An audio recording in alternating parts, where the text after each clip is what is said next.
پختون قوم جو پشتون یا پٹھان بھی کہلاتے ہیں جنوبی اور وسطی ایشیا کی ایک معروف اور باعزت قوم ہے۔ یہ قوم زیادہ تر پاکستان اور افغانستان کے علاقوں میں آباد ہے، مگر ان کی موجودگی ایران، بھارت اور دیگر ممالک میں بھی محسوس کی جا سکتی ہے۔ پختونوں کی تاریخ اور ثقافت بہت وسیع اور قدیم ہے جو ہزاروں سال پر محیط ہے۔ پختونوں کا قدیم ترین حوالہ رگ وید میں ملتا ہے جو تقریباً 1500 قبل مسیح میں لکھا گیا تھا۔ پختون ثقافتوں میں ان کی زبان، روایات، رسم و رواج، موسیقی اور لباس اہم مقام رکھتے ہیں۔ پختون ثقافت کی ایک اہم خصوصیت ان کی روایات اور رسم و رواج ہے۔ پختون اپنے مہمان نوازی کے لیے مشہور ہے اور پختونوالی ان کی روایت اخلاقیات کا نظام ہے جس میں بہادری، عزت اور انصاف کی بڑی اہمیت ہے۔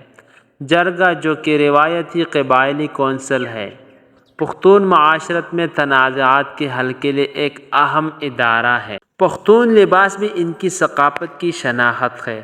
مرد عام طور پر شلوار قمیص اور واسکٹ پہنتے ہیں جبکہ خواتین رنگین شلوار قمیص اور چادریں پہنتے ہیں۔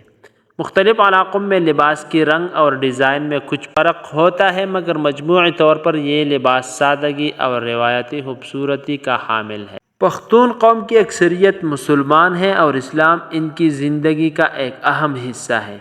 مذہبی تہوار جیسے کہ عید الفطر اور عید الاضحیٰ بڑی جوش و خروش سے منائے جاتے ہیں۔ مساجد اور مدارس ان کی سماجی اور تعلیمی زندگی کا مرکز ہوتے ہیں۔ موجودہ دور میں پختون قوم مختلف چیلنجز کا سامنا کر رہی ہے۔ سیاسی عدم استحکام اور اقتصادی مسائل نے ان کی زندگیوں پر گہرا اثر ڈالا ہے۔ اس کے باوجود پختون قوم اپنی ثقافتی روایات کو برقرار رکھتی ہوئی ترقی کی راہوں پر گامزن ہے۔